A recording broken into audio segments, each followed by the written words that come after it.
Good morning, everybody. I am riding my bicycle in the early morning. It is still just before sunrise, and I am having a lovely feeling about the day. I'm going to be working again today, and I look forward to that. And yes, I look forward to that. To me, my work is something that I like to do, and actually I have always enjoyed my work, regardless of what work I did. And there may have been people that I did not enjoy, but I've always enjoyed whatever I did. And there may have also been people who have destroyed my or temporarily prevented me from being able to enjoy what I did. But somehow I've always enjoyed what I did, and it's quite amazing how my life has been up till now, and how it also continues to be a matter of enjoying what I do. And of course, this is greatly enhanced, or this is made possible by, I mean, it wouldn't be even possible if it wasn't for the fact that I'm having embodied language. But today I would like to speak very specifically about the situation that we find ourselves in. I have already written a whole piece about it, so I will, on the other YouTube channel, read that piece. But in this video, I just want to talk about it and say whatever I'm able to say about it after I have already written about it. And that doesn't mean that I'm going to repeat what I've written. No, it actually means that I'm going to add to what I have already written, but what I haven't yet said. Isn't that beautiful? I believe that's a wonderful way of saying it. And it's true to what's really happening. And so there are things that we can write, and it's important to be able to do that, because writing about what we experience, writing about what we have said, because I experience what I've said, and to me, embodied language is about experiencing what you say, and disembodied language is, simply stated, that you are not experiencing what you say. How can you say you are experiencing what you say? Because how can you say you are experiencing what you say? Because you are not listening to yourself in disembodied language. So you are not experiencing what you say in disembodied language. You're only experiencing what you say when you have embodied language. Now, okay, that's a big difference.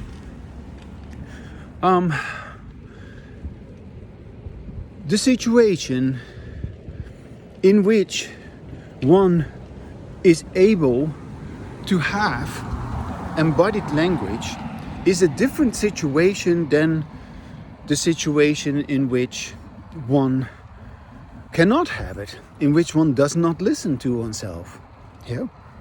And you can say, well, it should be possible, you can make up your mind or whatever. That's how we talk about that. You can make a decision to stay with yourself, to stay conscious or whatever. But it's not like that. We don't make these decisions. And besides, this whole decision-making process is actually not how we come to behave in any particular kind of way. Our behavior is not a consequence of our decisions. We make it seem as if that is the case.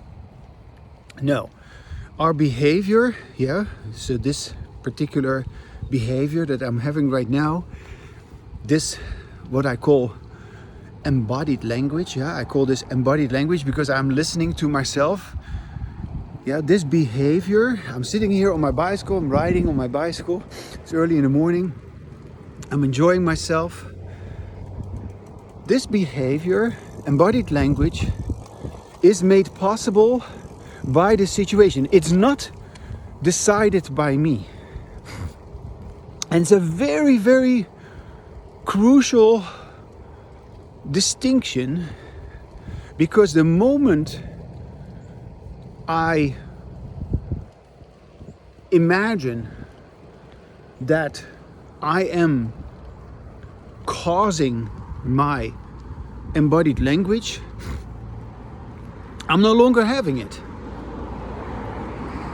The moment that I imagine to be the person who's having embodied language, I'm no longer having it. I'm disconnecting from what I'm saying. So that imaginary person who we believe to be is not there when we have embodied language. When I have embodied language, I am, you could say, a nobody. I am just a person who is speaking. Yeah? But there is no identity, there's no ego, there's no, we have all these words for it, There's no hubris, there is no identification with the speaker who speaks. Yeah?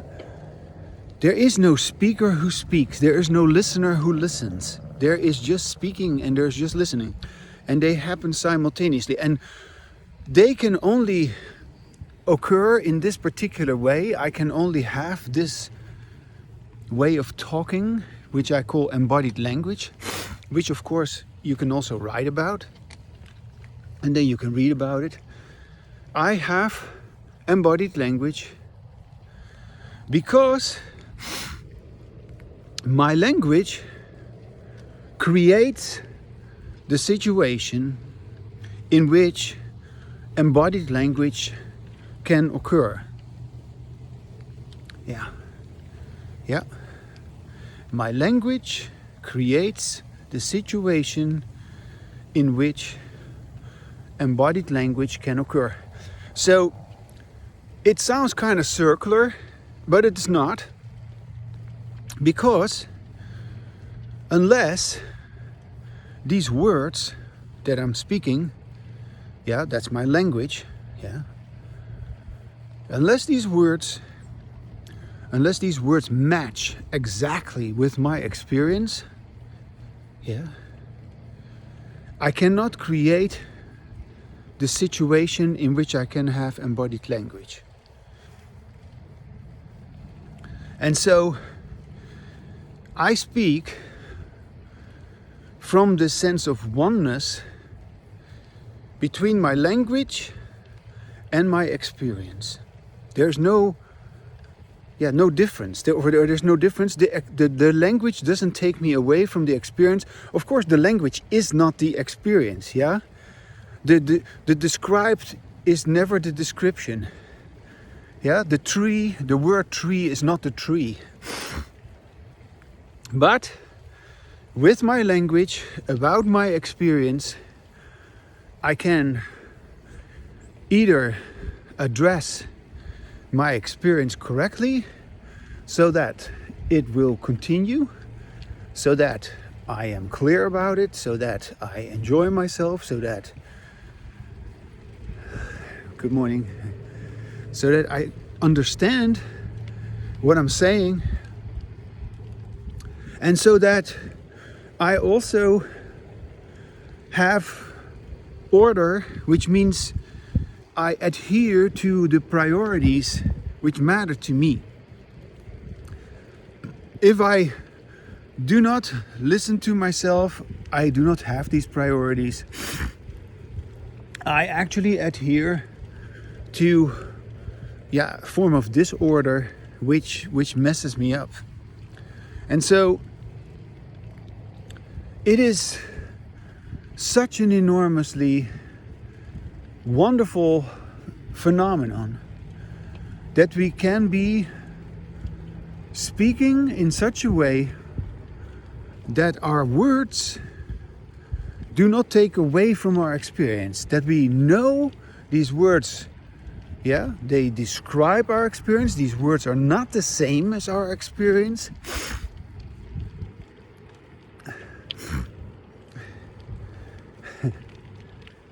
And yet,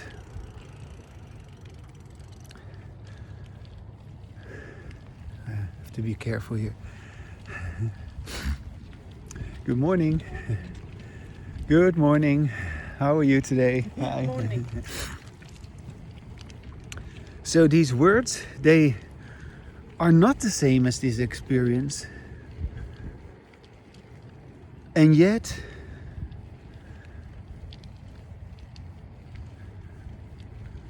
the experience, speaks for itself, you could say. Because I'm not trying to make these words fit my experience. No. I am sensitive to my experience while I'm producing these words. And so, all of this is made possible by the fact that I have began to notice the difference between when I listen to myself and not. Yeah. And every time I was able to continue with my embodied language because I was listening again, this congruence, this oneness was revealed and was becoming more clear, was becoming more pronounced, more elaborated. And so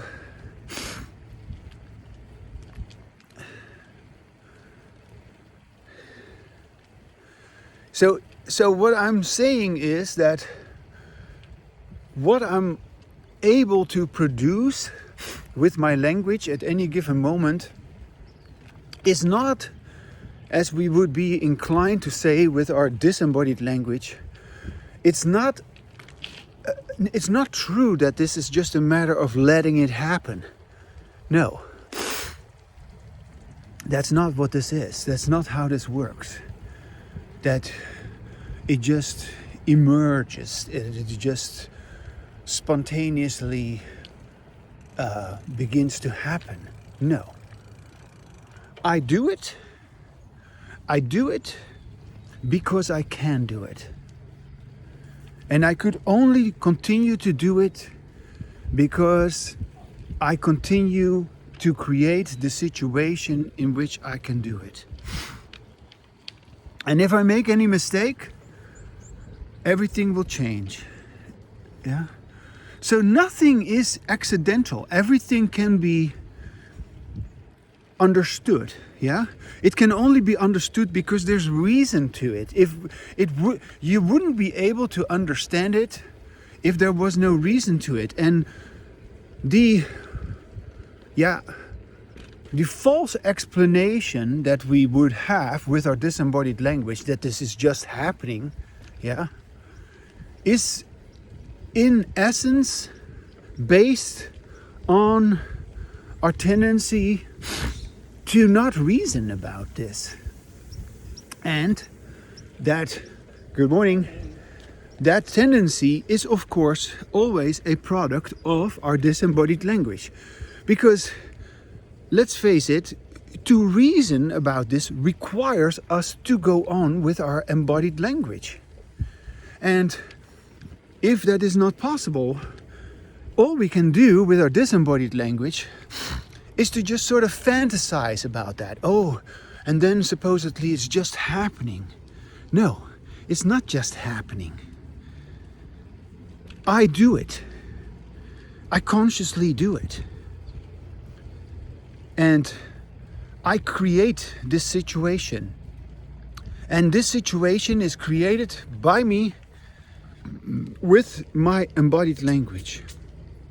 And I create my, you could say my life and my way of life with my language.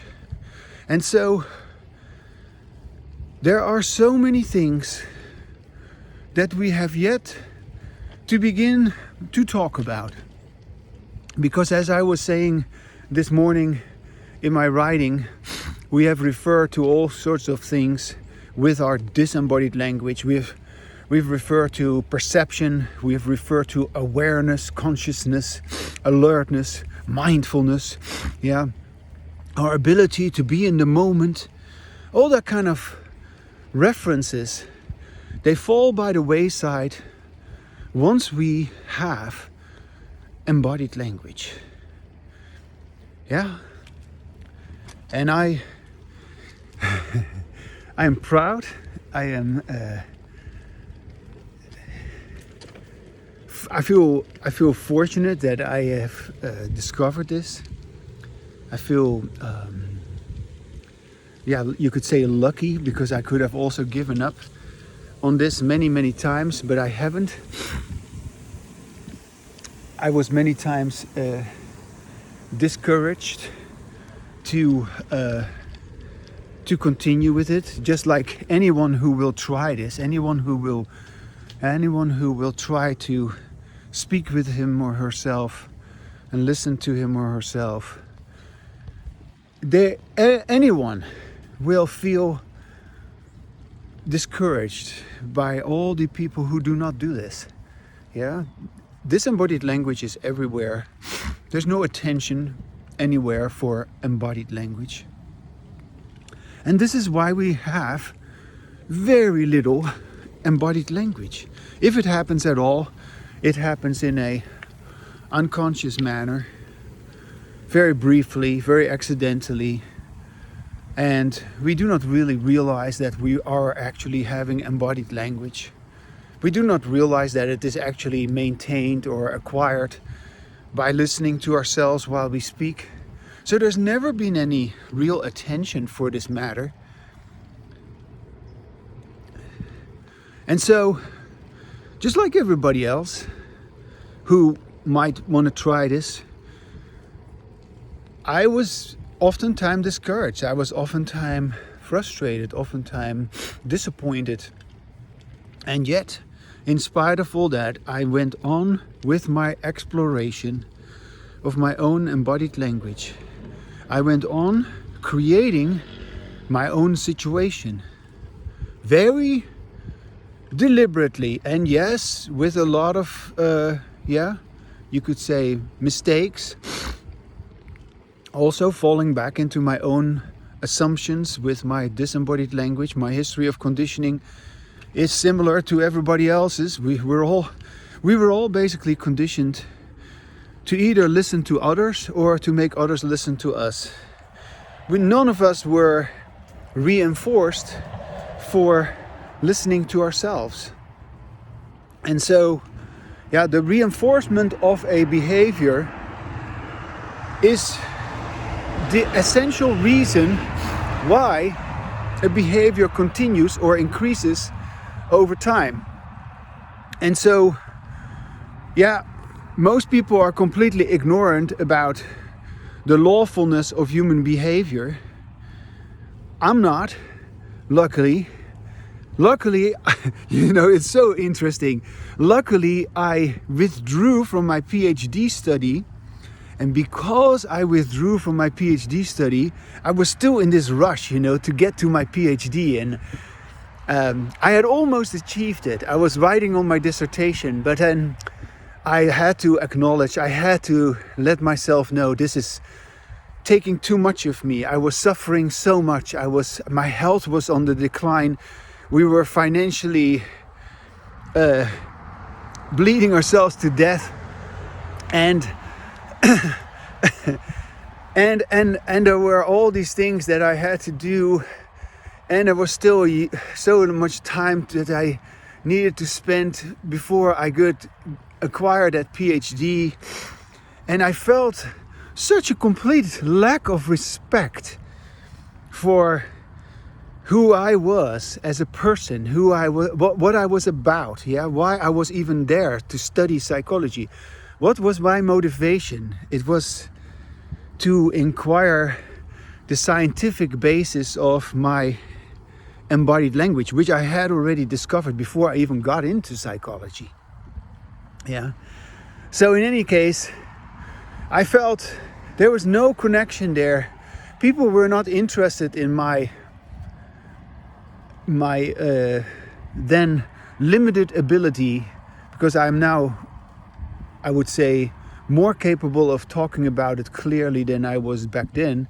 But in any case, I was equally convinced that this was important and that this was true, that there is a difference between when we listen to ourselves while we speak or when we do not listen to ourselves. I mean, it's just as simple as that. No, it's just too simple. That cannot be true, or that there's no real validity to that, and what's the research, whatever. People have all these reasons to reject it or to dismiss it.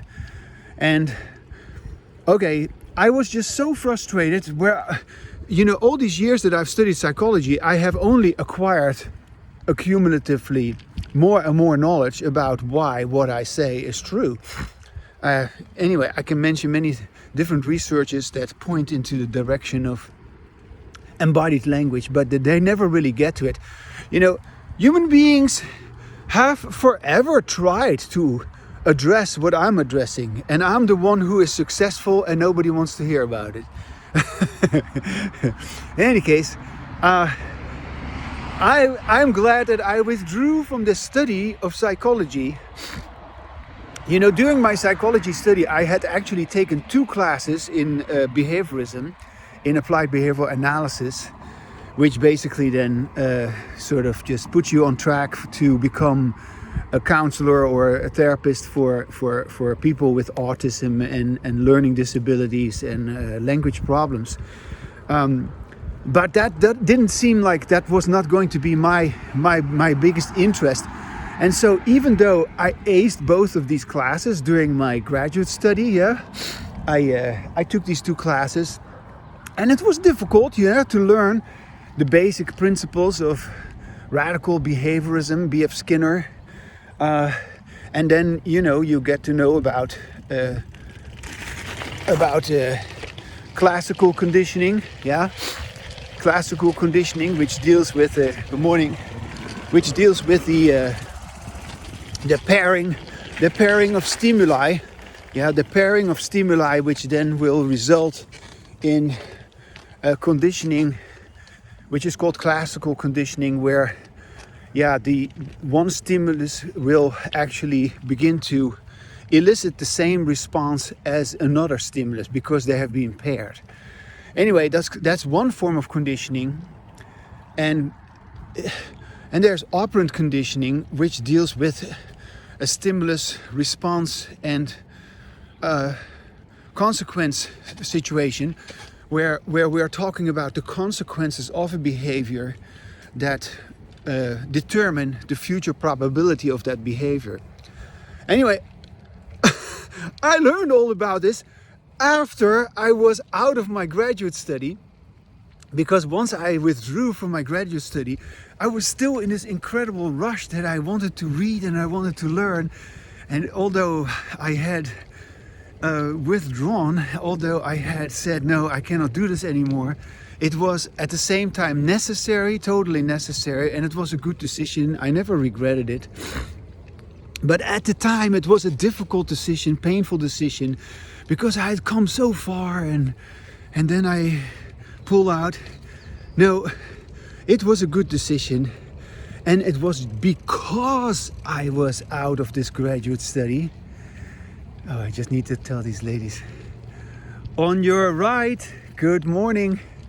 Good morning. Thank you. Good morning. Thank you. It was because I withdrew from that graduate study, which was really hell, that I all of a sudden had so much time on my hand, and that I was all of a sudden ferociously reading all the basic literature on B.F. Skinner, the founder of radical behaviorism, and I ferociously began to study and read everything I could get my hands on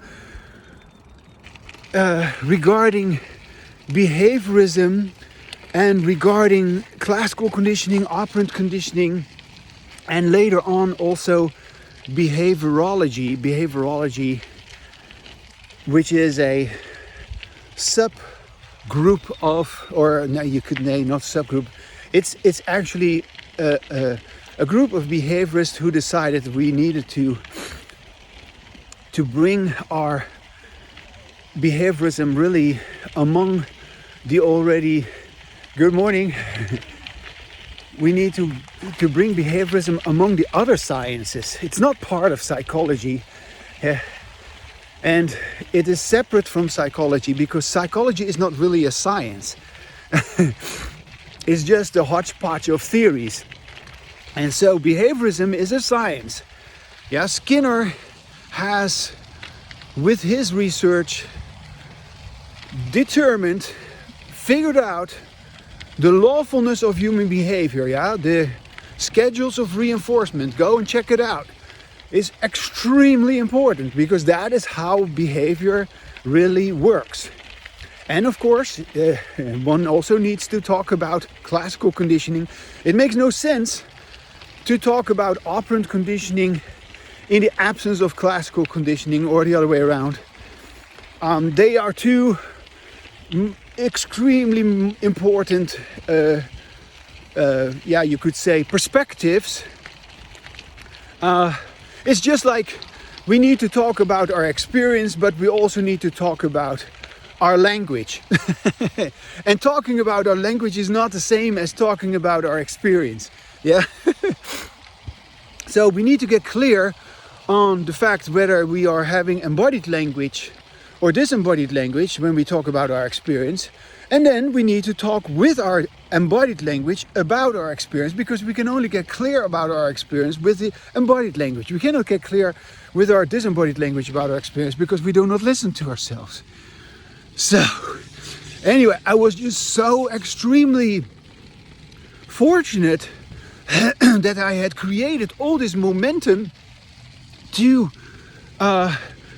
actually succeed in my PhD study, which was sort of diverted into a self-study of behaviorism and behaviorology, which just totally excited me because that is where I truly found everything I had always looked for, and which I apparently had not yet acknowledged while I was doing my 2 graduate classes in applied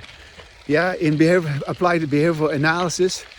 I'd taken these 2 classes and I'd aced them. Yeah, it was a good experience, but I didn't like the teacher back then, I remember, and I also didn't particularly like the course itself. I don't know what it was. It just didn't have any appeal to me.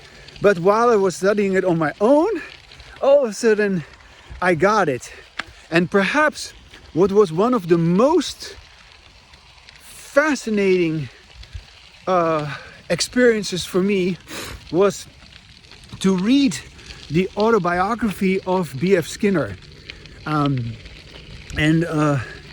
I did that, I recognized that, wow, I actually have a whole lot in common with this man from how he describes himself. Of course, I do very different things than he does, but there's something about his way of life in which he is constantly tinkering and constantly experimenting. I recognize myself in that. That's what I'm always doing, and that's... Good morning. And so I was totally intrigued, and I was such a fan of B.F. Skinner that I had a picture of him next to my bed. That's how much he was my hero. And for a while I considered myself a behaviorist. And of course I still do, in essence, because everything I say is based on behaviorism and behaviorology. So, But do you see that my departure from my graduate study created the situation in which I became knowledgeable about all this? And that would have never happened if I hadn't left my graduate study, and I've left my graduate study. I was just saying, yeah, that we always make it seem as if it was our decision. No, it was not so much a decision. It was something that became clear that, this wasn't. Hi, ma'am. This wasn't going anywhere, and I just had to quit. I felt like I was not getting what I wanted, and I was not happy, and I needed to do something else. And so what happened was I ended up becoming a psychology instructor. And so after I withdrew from my graduate study, I became informed and really crazy about behaviorism, but I also became a psychology instructor, and I had access to all the research papers. I could just obtain them for free and study them. And I just pulled all these papers out. I just never stopped reading, and so that is how I became so convinced also about the truth of my own, because behaviorism and behaviorology particularly has really put my feet on the ground with regard to this methodological approach to behavior. Behavior is caused, and in the real world things do not just happen. No, things are caused. And of course you can say that's just a human explanation, but that is how human beings have always tried to explain what is happening. Why is something happening? There is a reason why something is happening, and when we know why something is happening, we can do something else, and then it doesn't happen, or it happens less often, or it begins to decline. And then we can say, okay, now it has been stopped. Now the response rate has gone down to a minimum or to a manageable amount, In any case, there's a difference between being in control and being out of control. And then here you have all your spiritualists, all your fantastic, whatever, holistic, and all these people who are talking about fancies, who are talking about they make all kinds of assumptions with their disembodied language. They don't know what the hell they're talking about. They have no knowledge at all about behaviorism. And they talk about all kind of, spiritual mumbo jumbo. Okay, look, there's a deer sitting on the road there. Do you see that? We're getting closer. Isn't that delicious? We get to see another deer today. I just feel so fortunate.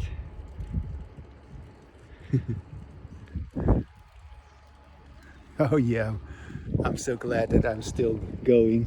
He probably disappears in the bushes. Hello, you may stand there. I will not. Oh, there's two of them. Look at that, there's two of them. Hello, I will not do anything. You don't have to fear me. Hello, isn't that beautiful?